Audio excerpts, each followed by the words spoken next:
नमस्कार। एक बार फिर से हम लोग इस लॉकडाउन पीरियड में अपने आगे की कार्रवाई करते हुए, जैसा कि हमने पिछले पार्ट 1 वीडियो में गांधी जी के आगमन, उसकी बेसिक फैक्ट्स के बारे में हमने बताया था।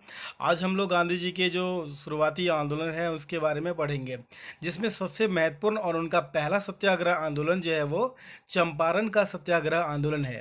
तो दोस्तों, चंपारण जो है मुख्य रूप से आप देखें तो यह चंपारण जो है बिहार का एक जो है वर्तमान में जिला है। और इस चंपारण सत्याग्रह की पृष्ठभूमि क्या थी, आखिर क्यों यह सत्याग्रह आंदोलन गांधी जी के लिए अहम रहा। तो जब 1715 ईस्वी की बात अगर हम करें, उस समय अंग्रेजों ने भारत में इंडिगो की पैदावार की शुरुआत की। इंडिगो में मेन जो है बिहार, बंगाल एवं महाराष्ट्र में इसकी पैदावार की शुरुआत उन्होंने की। यह मुख्य रूप से नील की खेती होती थी।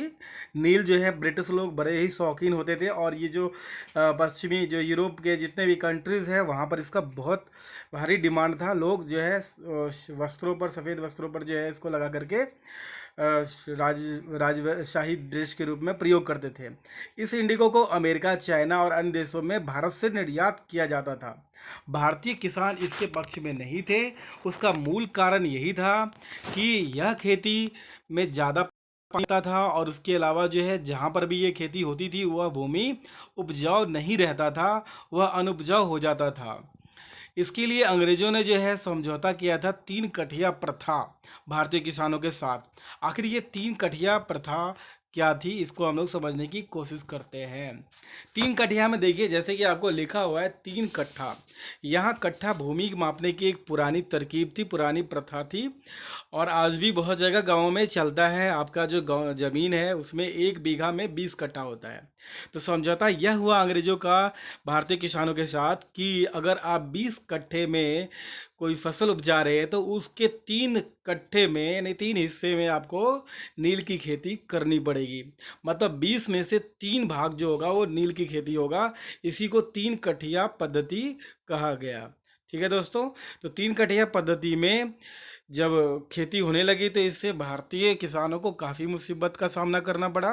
एक तो वह ज़मीन जो है वो बेकार हो जाता था, और दूसरा उस खेती के लिए काफ़ी पैसा लगता था। और इस तरह से भारत में जो है 3 कठिया पद्धति की शुरुआत हुई, और भारत के कुछ जगहों पर जो है सो नील की खेती हो गई। और समय बीतते गया, और भारतीय जो नील है उसकी डिमांड विश्व स्तर पर बढ़ते गया। धीरे धीरे 1915 का समय आया, और 1915 में अचानक से औद्योगिक क्रांति के बाद जर्मन में एक आर्टिफिशियल डाई की खोज हुई। इस आर्टिफिशियल डाई ने एक अद्भुत परिवर्तन किया। चूँकि ये काफ़ी सस्ता था, भारतीय नील की अपेक्षा इसमें कम पैसे लगते थे, और इसकी डिमांड बढ़ गई क्योंकि ये सस्ता था। और जो भारतीय नील था वो ऑर्गेनिक था, और वो काफ़ी महंगा था, जिस वजह से अब भारतीय नील की निर्यात जो है वो उस पर असर पड़ा, और वो काफ़ी कम हो गया। परिणाम स्वरूप डिमांड कम होने के कारण जो है ब्रिटिश व्यापारी जो है किसानों को एडवांस का अमाउंट देना बंद कर दिया, जो नील की खेती के लिए ब्रिटिश व्यापारी भारतीय किसानों को देते थे। तो जब एडवांस अमाउंट मिलना बंद हो गया तो भारतीय किसानों ने क्या किया, इंडिगो उगाना बंद कर दिया, इंडिगो का फसल करना बंद कर दिया। तो इसके लिए अंग्रेजी व्यापारियों और अंग्रेजी शासक ने भारतीय किसानों पर काफ़ी अत्याचार किया।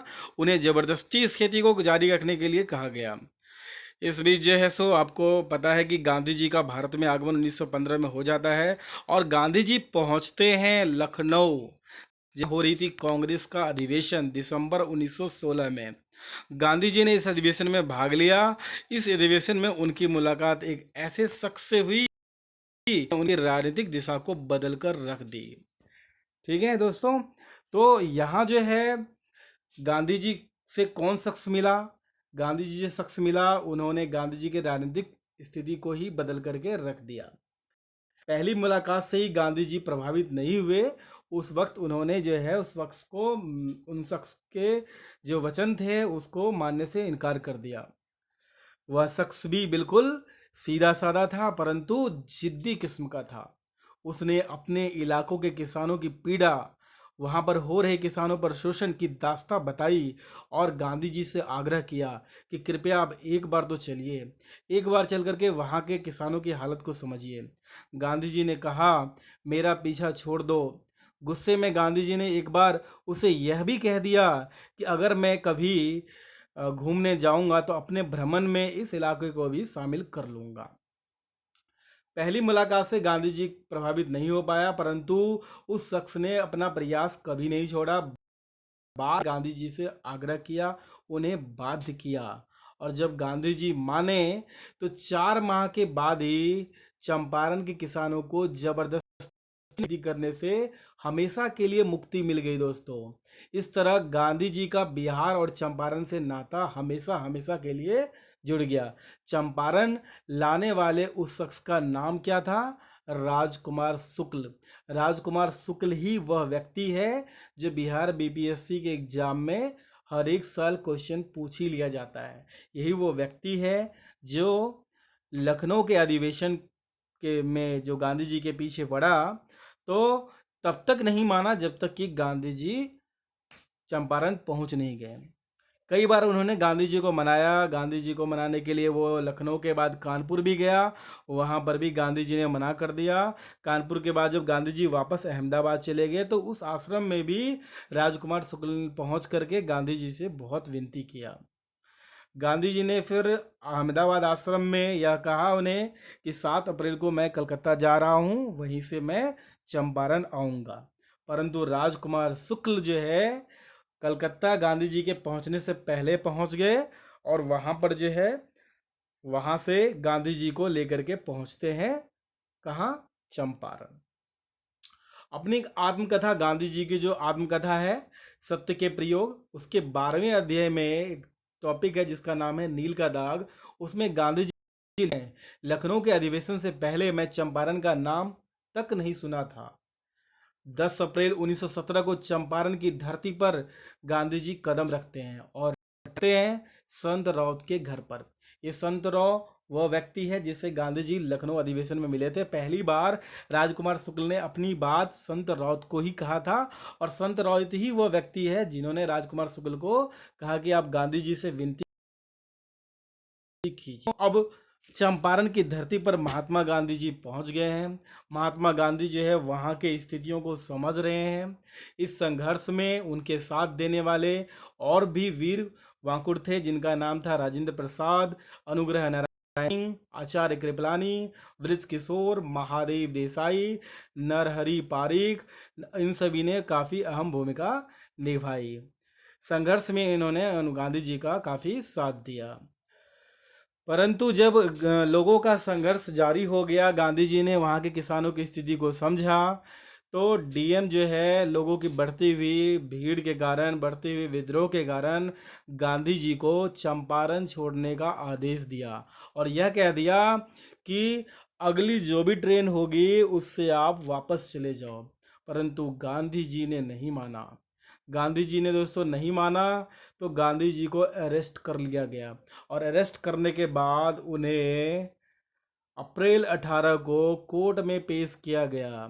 कोर्ट में पेश करने के बाद वहाँ के जो मजिस्ट्रेट है उन्होंने गांधी जी को कहा, अगर तुम यहाँ से चले जाते हो तो तुम्हारा केस यहीं एंड हो जाएगा। परंतु बच्चों, गांधी जी के बारे में कौन नहीं जानता है।